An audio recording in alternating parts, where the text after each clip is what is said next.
Hey guys, it is Friday morning here in the Philippines, and we are going to go ahead and do our free for all weekend video a little early because I may have something else in store this weekend. So, as promised, we are going to take a look at my top 5 picks for the first quarter of 2021. And what we're going to do this year is do a top 5 for every quarter. So, we'll be doing this again in the end of June, 1st of July for the second quarter. And we'll pick a top 5. And we'll do this for the next 3 quarters. And then in January, we'll narrow those 20 down to a top 10. So that way, some of the cars that probably wouldn't get a chance to make it into the top 10 will at least get their 15 minutes of fame and so forth. Anyways, not all cars are going to be like first editions from 2021. Trying to keep it as cars released in 2021, and that will be easier to do as it gets later in the year. But for the first quarter, couple of these are 2020 releases, but they were new for me in 2021, and some of them may even be new for you guys when I first showed them over the past couple of months. So anyways, stuff like that's okay, or just even new variants of an old casting that was released in 2021 may make the lineup. This time they didn't. This time we have, as I said, 2 that were released in 2020 and then 3 that were released in the first quarter here. All of these cars are black. Didn't do this intentionally, it just happened to be that way. And then all of them happened to be foreign cars, and that I did not do intentionally either. As you know, hence my name, Ron's Muscle Car Diecast. I'm a huge muscle car fan, predominantly Mopar and GM, but still appreciate a nice Ford every now and then too. But for some reason, I just didn't obtain any cars that really jumped out and said, wow, this is killer during these first 3 months, that were American cars. I'm sure that they're out there, but I just did not obtain them. So this is only going from my personal view of what I got in this first quarter that I'm choosing as the top 5. So let's go ahead and start, and we'll start with the 2020s first, and then move on into the 2021s. And the first one comes to us from BM Creations with this beautiful second-gen Pagero off-road. Only thing that I have against it is, like you could see, it's kind of transparent there. You could see my finger all the way through. Should have had a little more, I don't know, solid look in there, because now it doesn't look like the vehicle has an engine. But I guess they had to do this to kind of keep it with its suspension and such. That's the one thing that's really cool in this, is the working suspension, which it has a more functional suspension that I've seen on mostly any car. And as you can see, the rear end is kind of independent. It has its rear control arms, the lower ones anyways, that do function. So that's really cool.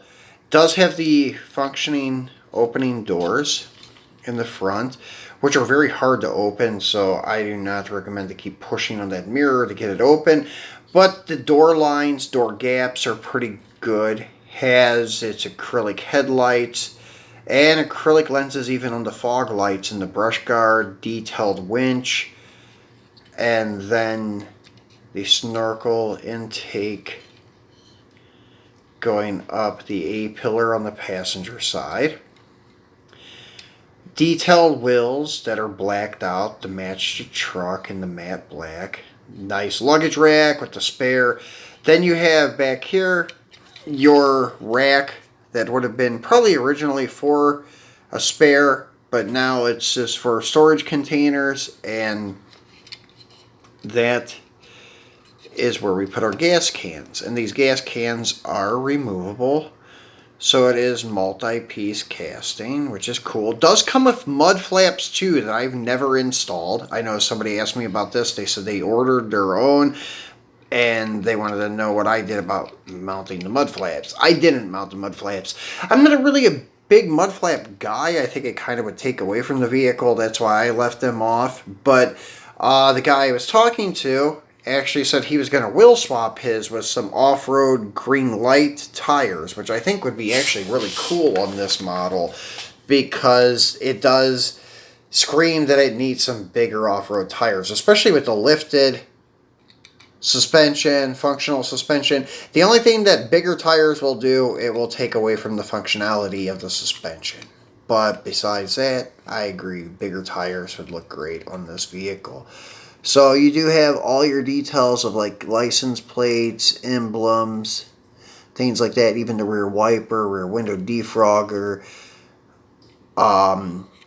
So yeah, vehicle is very nicely done. Front wipers, all of that stuff. Detailed chassis too, I forgot to point that out. Not only just functional suspension, but the detailed chassis too. So this actually was by far the nicest SUV that I obtained during the first quarter. Actually the nicest truck.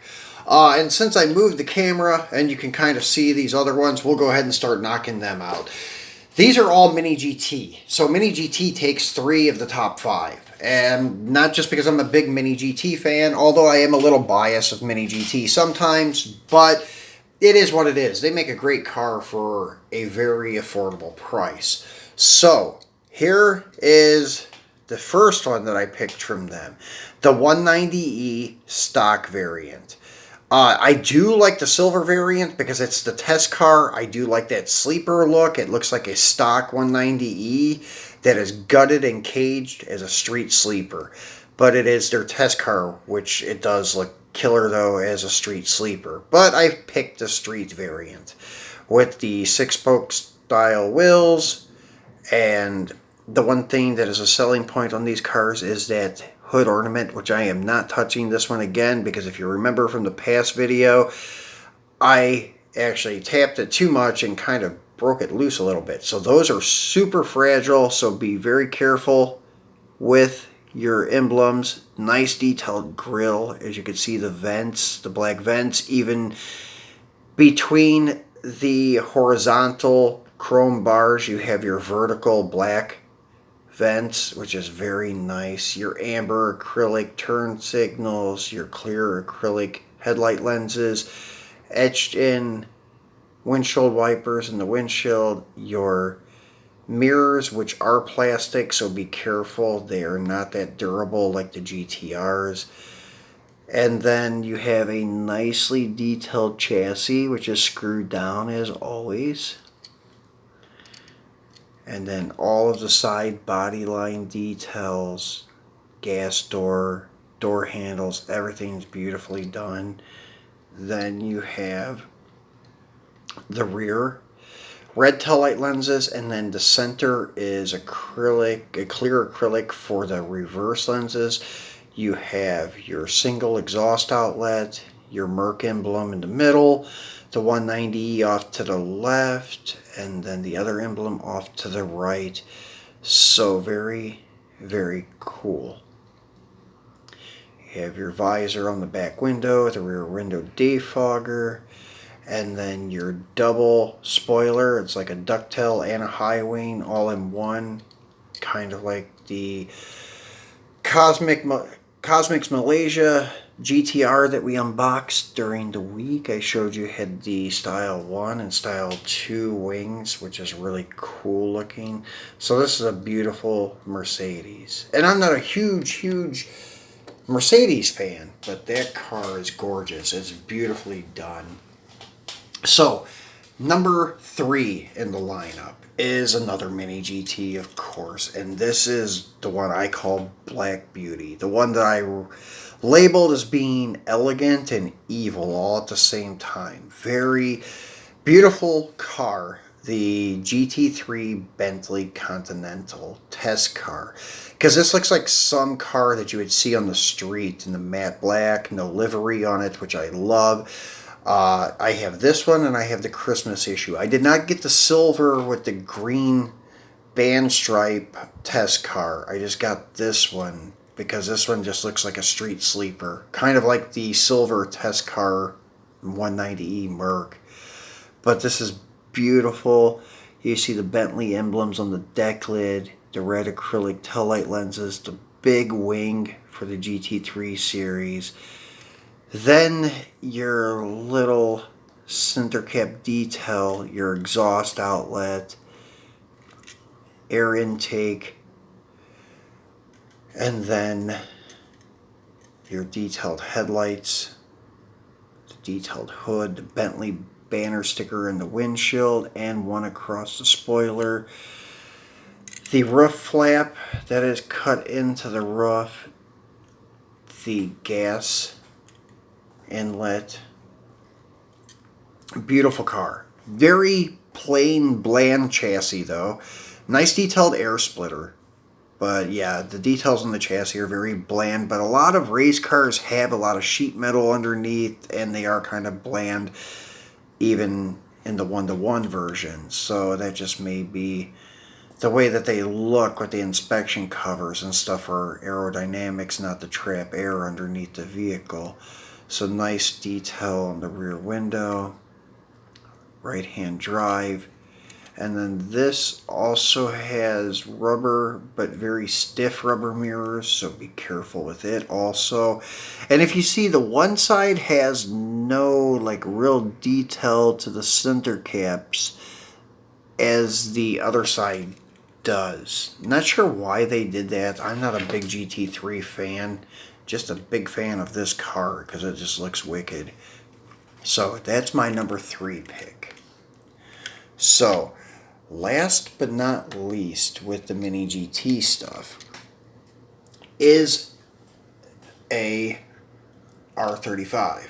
And what I like about this, not a huge fan of the John Player paint job. It's cool, but just not my cup of tea. I would have preferred the matte black version, which I did order it, but it's not here yet. But what's really cool about this version, the reason I picked this John Player version is because, well, 2 things. It's a new body kit. They released it first in the white variant. Then came this one, and then the thing that's different about this, though, is the wheels. If you see, it has these 6-spoke wheels, which look really, really good on this car. It's the first time these have appeared on a GTR.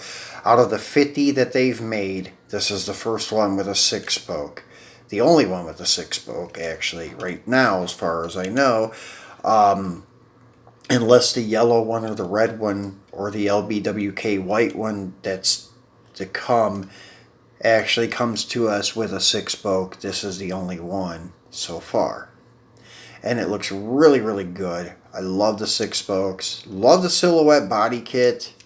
And as I said, the John Player paint scheme's not bad. I like this one better than the version 2 body kit because the version 2 one I think is a little bit overdone with all the tampos and stuff. This one is nice and I guess you could say conservative looking for the John Player look. But yeah, very nice car. And as I said, my reason for picking this particular one was the 6 spokes. Just because it's different.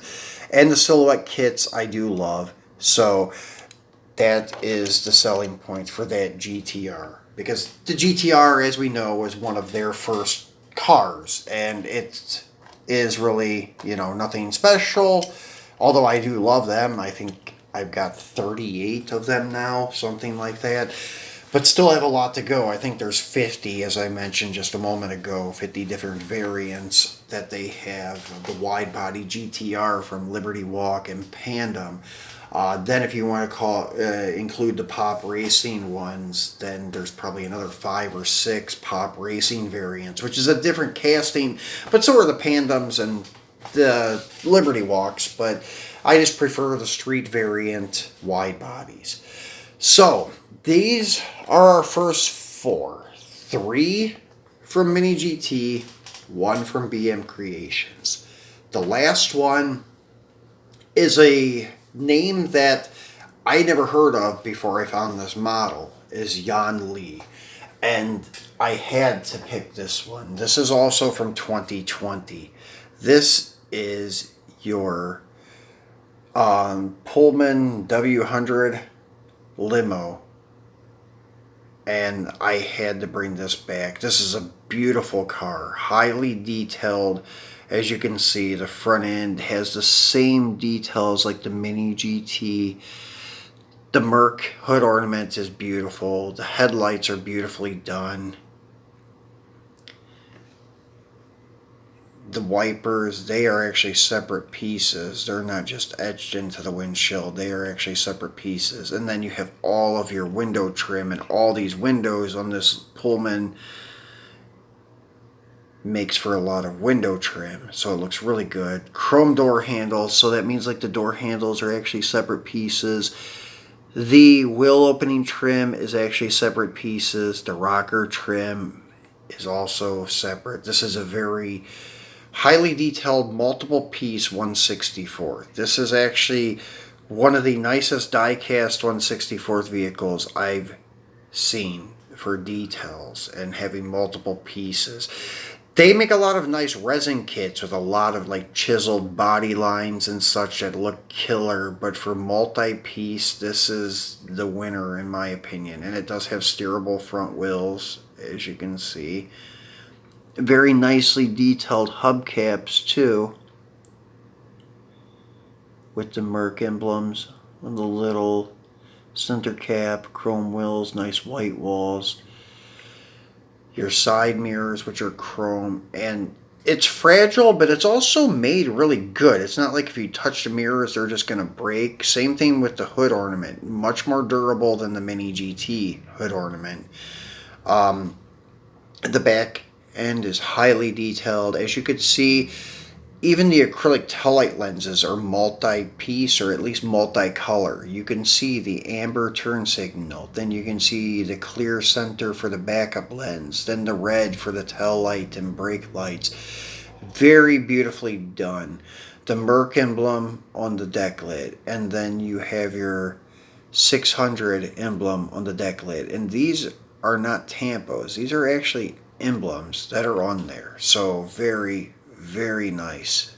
Then you flip it over, nicely detailed, and this is die-cast chassis for the most part, except for the front end. The steering mechanism is plastic. You have your chrome mufflers with the chrome tips. That's the only thing that I will say is maybe a little bit overkill on size, maybe, is the mufflers. But besides that, the car is perfect. Couldn't ask for a better representation of a limousine. So very, very happy to have this in my collection. It's usually not something I would normally collect, some luxury limousine. I don't really collect luxury cars for that matter. I don't really collect four-doors. So why would I buy a limousine? Because of this fabulous detail this car has. So yeah, this is probably, out of all of them, for detail and quality, probably number one out of the 5 is this Mercedes limousine. This is probably one that I can guarantee will be in the top 10 for 2020 at the end of the year, unless some huge amount of exotic cars come out that just kind of blow my mind. This is a contender definitely for the final top 10. The other 4 are really nice too. There's a lot of nice stuff to come up this year, so we'll see what happens. We'll see what I obtain, because as I said, this is all based on what I have at my disposal and what I've come up with out of the cars that I've gotten for the past 3 months. So nothing against some of the other stuff that was released. Maybe if I would have gotten it, I would have picked it in my top 5. But right now, this is what I have. This is what I picked. So I hope you guys enjoyed it. And as I said, this weekend we may be back with another video. That's why I did this one early. And maybe we'll unbox something, do a comparison video. Not sure yet. So make sure you subscribe, turn on your notifications. And I've added a link at the end of the video for the original unboxing on the limousine, so you can see the detailed box and acrylic case that it comes in. So make sure you take a look at that video, and then I will be back later, maybe this weekend. At the very latest will be Monday. Monday we're going to be unboxing some premium Hot Wheels from the newest Boulevard series, some of the car culture stuff that has been released in over the past year or so. So we'll take a look at maybe 10 or so premium cars from Hot Wheels on Monday. So guys, please subscribe, please give me a thumbs up, and please share the video. Thanks for watching and enjoy your weekend.